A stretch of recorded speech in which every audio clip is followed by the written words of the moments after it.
up? And if you are just joining us, another quick look back at how the Eagles fell from the ranks of the unbeaten last night against Washington. Fourth quarter, Eagles are down by 9. Dominique, Devontae Smith is going to cut it to a 2-point game. Outstanding play. They couldn't do anything with Hurts. That's a zero blitz with the linebacker spot. He finds his best matchup and gets him the ball. Touchdown. But all night long, the Eagles just costly and unforced turnovers like this one here from Quez Watkins. Again, Jalen Hurts perfect. Hit that scissors route against cover 4, dropped it right on Quez. Quez tried to make a little extra and drops the ball. Turnover. Yeah, they turned the ball over repeatedly last night, and that really took them out of this one. Final 2 minutes again. Here's the call at the end that some of us, including me, didn't like. 3rd and 7. Taylor Heineke is going to give himself up. Brandon Graham is going to touch him, and they call that a 15-yard penalty, and that's all she wrote. So in the end, it is Washington a win. The Eagles fall from the ranks of the unbeaten. And after the game, Ron Rivera, the coach of the Commanders, he lost his mother about 2 weeks ago. He was quite emotional in the locker room. Here was that moment.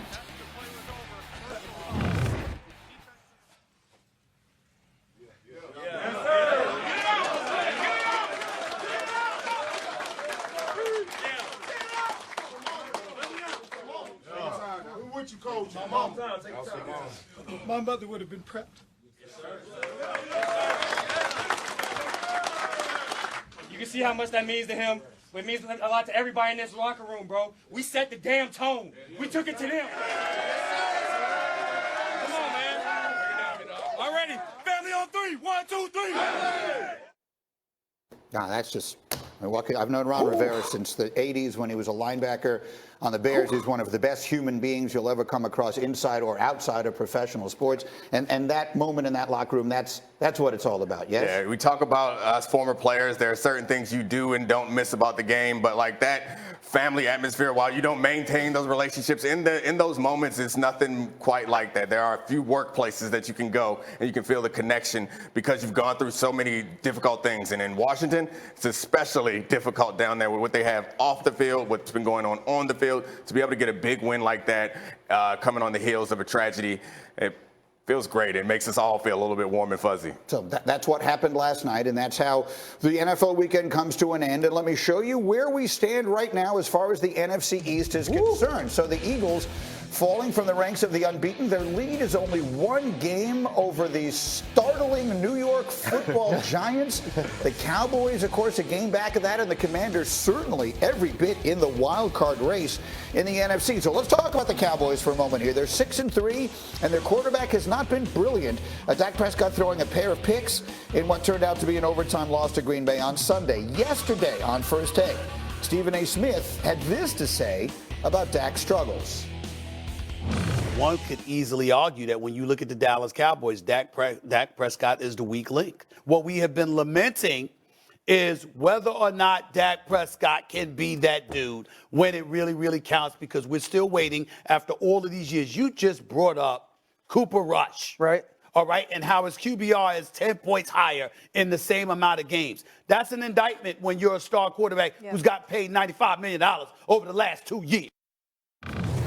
So that Dan Orlovsky that he's talking to be clear, on First Take.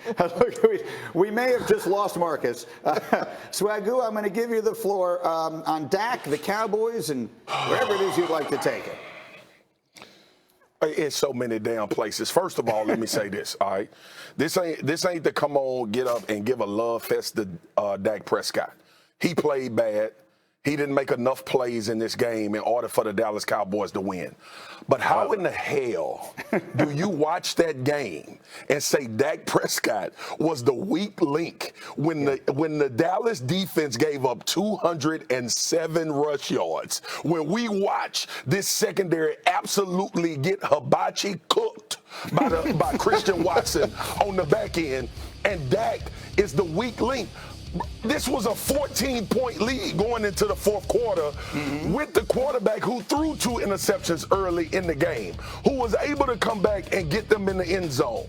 And we got all of this energy going towards Dak Prescott. I get it. It's easy to choose to talk about Dak. But can we watch the game and stop having this conversation about, well, he's 1-9 when the guy on the other side is better than him? Hey, y'all, guess how many times Aaron Rodgers done beat Jimmy Garoppolo? Zero, yeah. Can we stop doing that? Like, let's critique Dak. Let's talk about when he makes mistakes, when he doesn't play well, and that's right. And that's rightfully so, because we should keep that energy towards quarterbacks. I got another question for y'all. Does anybody know how many interceptions Josh Allen has threw in the last 3 weeks? More than anybody. Yeah, 6. Yeah. 6. So where is that energy? We just watched him throw a pick to lose the game against Minnesota. I don't understand it. Dan got something against Dak Prescott. I don't know what it is. For Stephen A to get on here and talk about he the weakest link, unbelievable that we watched that Packers game and chose to pick Dak as the weakest link. So I can explain all this to you. So first of all, you're right. They did get hibachi cooked, and Dylan was the little choo-choo train that the hibachi chef makes, just running through the defense, choo-choo, with a little steam smoke. Yes, it was out of control. However, the reason why Dan doesn't like Dak is because me and Dan got into an argument a long time ago, Dak versus Wentz, and I said Dak, and obviously I was right, so Dan can't let that grudge go. And Stephen A did a little tricky thing there. He did the old lot of people say. I'm not saying. One could, because he knows better. And Dak Prescott is a quarterback of the Cowboys, which means you're going to be under a lot more scrutiny week in and week out. I understand that. He understands that. But the idea that Dak hasn't come through in big moments is absurd. Like, he's led playoff-winning game-winning drives in the playoffs. He's done all of those things. He's a good player. Sunday's loss was not only on him. What is a fair critique today, Dominique Foxworth, of Dak Prescott's performance in that game and this season in general? Yeah, he turned the ball over in that game. That's a problem. One of those, I think, the playmaker himself pointed out that it wasn't even on Dak Prescott. It was about reading middle field open and close. So he makes mistakes. There are no perfect quarterbacks in this game. We just get in a position where there are certain quarterbacks that certain people are always looking for a reason to discredit, and Dak Prescott falls in that category. Lamar Jackson's another one who comes to mind. Is it fair to wonder, Mike T., if some of us, myself included, thought that Dak's return would elevate this offense to a place that it doesn't seem to have gone? And part of that is the mistakes, and part of that is they were running the ball so effectively but seemed to get away from it in the fourth quarter of this game, to a point that Marcus was making earlier. Yeah, agree. You nailed it. They were up 14 points, and since that point in the game, they threw it 8 times and only ran it 6. And the real problem for the Dallas Cowboys isn't Cooper Rush or Dak Prescott. Is we're sitting here the second week in November, and their second leading receiver is Noah Brown with 26 receptions. And that's really the problem. I don't think Dak played great. I love Dak. I think he's underrated.